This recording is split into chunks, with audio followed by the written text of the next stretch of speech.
రేపు చంద్రబాబు గారు ఢిల్లీకి వెళ్ళబోతున్న నేపథ్యంలో చంద్రబాబు గారి సీక్రెట్ ఢిల్లీ టూర్ దేనికి సంకేతం?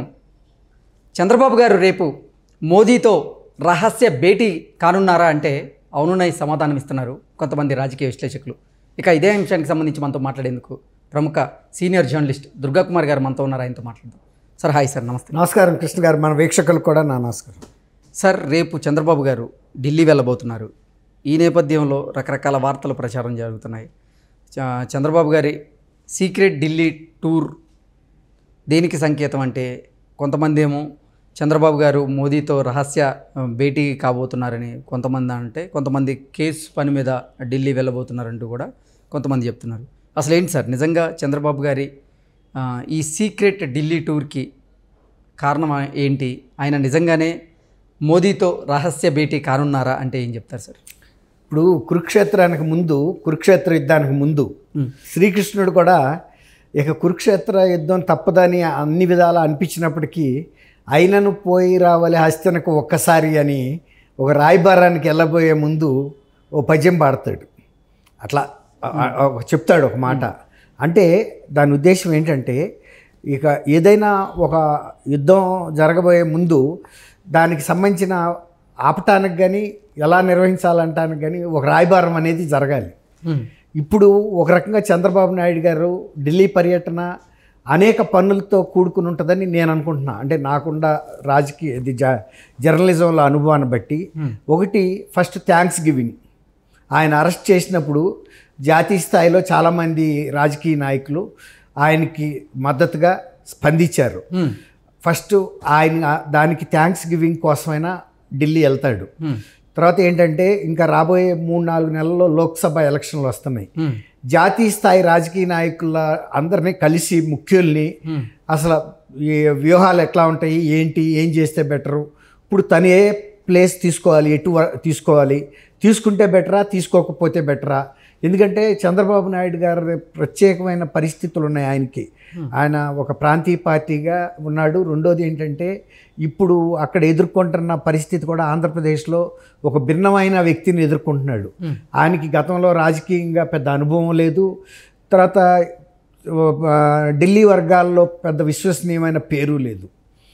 అట్లాంటి వ్యక్తిని ఎదుర్కొంటున్నాడు కాబట్టి ఈయనంటూ ఒక ప్రత్యేకమైన వ్యూహం ఏర్పాటు చేసుకోవాల్సిన అవసరం అయితే ఉంటుంది.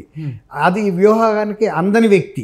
ఆయన ఏ విధంగా ఆలోచిస్తాడు, ఏ విధంగా ప్రవర్తిస్తాడు, ఏ క్షణంలో ఏ విధమైన మనస్తత్వం కలిగి ఉంటాడనేది ఎవరు చెప్పలేని పరిస్థితి. ఆయన సొంత చెల్లి తల్లి కూడా ఆయన్ని పీఠం ఎక్కించడానికి ఎంతో కష్టపడితే ఇవాళ వాళ్ళని శంకరగిరి మాన్యాలు పట్టించాడు. అంటే ప్రజలు నేనేదో చేస్తానంటున్నాడు తవి తలకెత్తాన్ని. సొంత ఇంట్లో సభ్యులకే ఆయన ఏమాత్రం కూడా హెల్ప్ చేయలేదు. వాళ్ళకి ఆ నమ్మకం కూడా లేదు. సొంత బాబాయ్ కేసు విషయంలో సిబిఐ దర్యాప్తు చేయాలన్నాడు, ఫలానా వాళ్ళు అంతకులు అన్నాడు, అయ్యి అన్నాడు.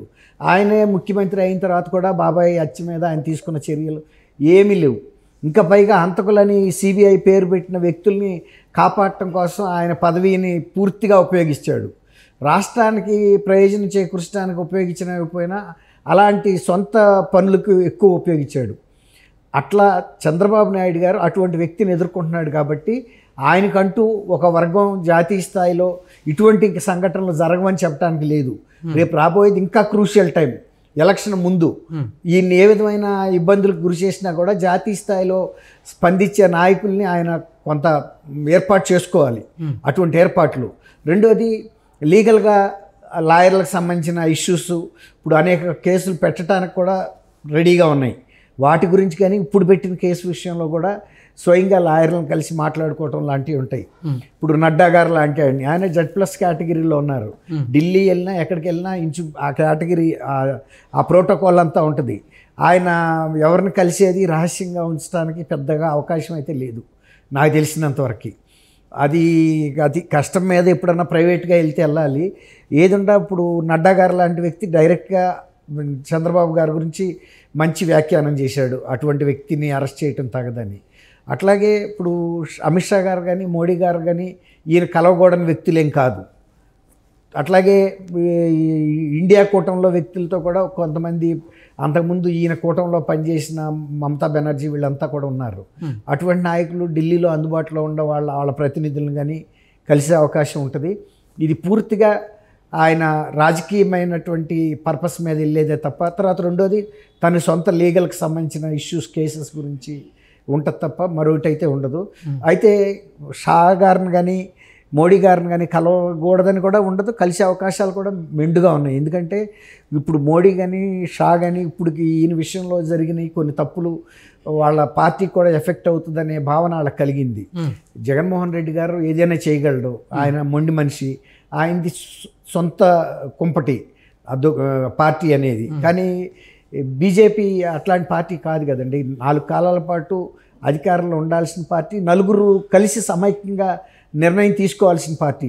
ఇటువంటి దుందుడుకు పనుల మూలన వాళ్ళ పరపతిని కనుక పోగొట్టుకుంటే, ఇప్పుడు చంద్రబాబు నాయుడు గారు అరెస్ట్ మూలన తెలుగు ప్రజల మనోభావాలు దెబ్బతింటే, అది 2 తెలుగు రాష్ట్రాల్లోనే కాకుండా కర్ణాటక, తమిళనాడు లాంటి రాష్ట్రాల్లో, షోలాపూర్ లేదా మహారాష్ట్రలో కూడా ఎక్కడెక్కడ తెలుగు పాకెట్స్ దేశవ్యాప్తంగా ఉన్నాయో అక్కడ దెబ్బతినే అవకాశం ఉంది.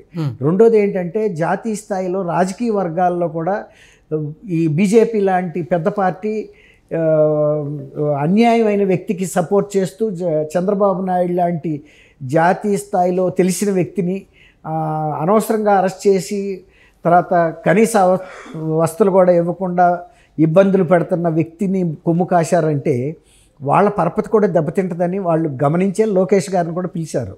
ఈ సందర్భంలో ఆయన విస్తృతంగా ఎక్కువ మంది నాయకుల్ని బహిరంగంగానే కలిసే అవకాశం అయితే ఉంటుందని నేను అనుకుంటున్నా. తను ఒక అవగాహన జాతీయ స్థాయిలో ఏ నాయకులు ఏ రాష్ట్రాల్లో ఎటువంటి పరిస్థితులు ఎదుర్కొంటున్నారు, రేపు రాబోయే రాజకీయ వాతావరణం ఎలా ఉండబోతుంది, బీజేపీ ఎన్ని సీట్లు గెలవబోతుంది, అందులో మొన్న నార్త్లో జరిగిన 4 రాష్ట్రాల్లో బీజేపీ గెలిచింది కదా, అవును, బీజేపీ హవా నడుస్తుంది. ఆ పరిస్థితిలో కాంగ్రెస్ ఇప్పుడు అది అసెంబ్లీకి జరిగిన ఎన్నికలు, రేపు లోక్సభలో జరిగే ఎన్నికలకి తేడా ఉంటుంది కృష్ణ గారు. అసెంబ్లీకి లోక్సభకి ఈ 75 ఏళ్లలో ప్రజలకి ఏ పార్టీ ఎక్కడ ఉండాలనేది తెలుసు. అట్లాంటప్పుడు జాతీయ స్థాయిలో మోడీని మరి ఎన్నుకుంటారా లేదా, వాతావరణాలు ఎలా ఉన్నాయి అనేది ఆయన చాలా జాగ్రత్తగా గమనించి మదింపు వేసుకునే పరిస్థితి అయితే ఉంటుందని అనుకుంటున్నాను నేనైతే. ఓకే, అంటే మోదీ గారిని కలిసే అవకాశం ఉంటుంది. మోడీ గారు కలిసే అవకాశం ఉంటుందండి. మోడీ గారు ఏమీ ప్రొహిబిటివ్ పర్సన్ కాదు ఆయనకి. ఎందుకంటే ఇప్పుడు జరిగిన విషయాల్ని ఇప్పుడు లోకేష్ చెప్పటం వేరు, మోడీ గారిని డైరెక్ట్గా చంద్రబాబు గారు కలిసి ఈ చిల్లర విషయాలు పెద్ద ఆయన ఎత్తకపోవచ్చు. ఈ కేసు విషయం కూడా జాతీయ స్థాయిలో ఏమైనా ప్రాధాన్యత అంశాలు, తర్వాత పునరేకీకరణకు సంబంధించి కానీ ఇలాంటి జాతీయ ప్రాధాన్యత గల అంశాలు ఎత్తుకుంటాడు. కానీ తన సొంత కేసెస్ విషయంలో మోడీ గారు స్వయంగా అడిగితే తప్ప ఆయన ప్రస్తావించరు. ఎందుకంటే తన వ్యక్తిగత స్థాయిలో ఆలోచించుకుంటారు, కానీ మోడీ గారి సహాయం అడిగినట్టుగా ఉంటుంది ప్రస్తావిస్తే కూడా. ఆ స్థాయిలో ప్రస్తావించరు. ఆయన స్పెసిఫిక్గా అడిగితే మాత్రం బ్రీఫ్గా చెప్పే అవకాశం అయితే ఉంటుంది. Okay sir, thank you so much. Thank you Krishna గారు. మన వీక్షకులు కూడా నా